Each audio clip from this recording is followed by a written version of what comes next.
నమస్తే, welcome to vine news. Hyderabad స్థానిక సంస్థల ఎమ్మెల్సీ ఎన్నికల్లో ఎవరు గెలుస్తారు? ఏ పార్టీకి ఎంత బలం ఉంది? పొత్తులకు అవకాశం ఉందా?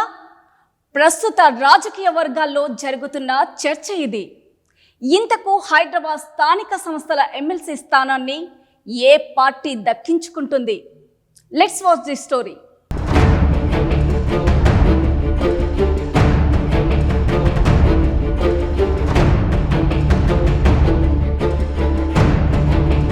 త్వరలో జరగనున్న హైదరాబాద్ స్థానిక సంస్థల ఎమ్మెల్సీ ఎన్నికల్లో ఎంఐఎం పార్టీకి గెలుపు అవకాశాలు ఎక్కువగా ఉన్నాయి.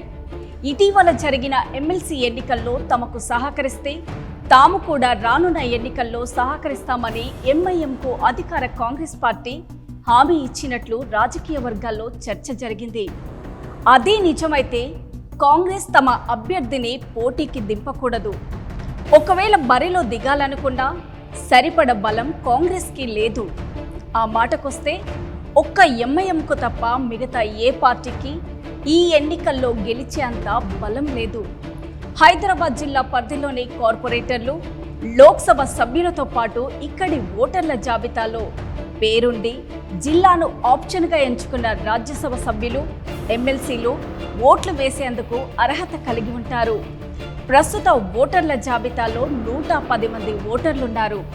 వారిలో 81 మంది కార్పొరేటర్లు, 15 మంది ఎమ్మెల్యేలు, 2 లోక్సభ సభ్యులు, 4 రాజ్యసభ సభ్యులు, 8 మంది ఎమ్మెల్సీలు ఉన్నారు.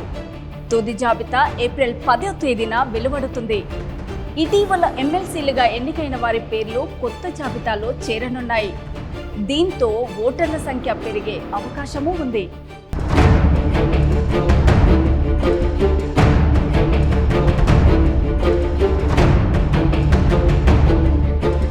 ఒక్క ఎంఐఎంకే 50 ఓట్లున్నాయి.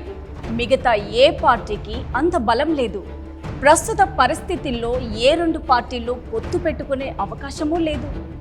గతంలో బీఆర్ఎస్కు ఎంఐఎం మద్దతిచ్చింది. ప్రస్తుతం ఎంఐఎంకు కాంగ్రెస్ మద్దతిస్తూనే పోటీకి దూరంగా ఉండాలని నిర్ణయించింది. ఇలా ఏ విధంగా చూసుకున్నా స్థానిక సంస్థల ఎమ్మెల్సీ ఎన్నికల్లో ఎంఐఎం గెలిచే అవకాశాలే ఎక్కువగా కనిపిస్తున్నాయి.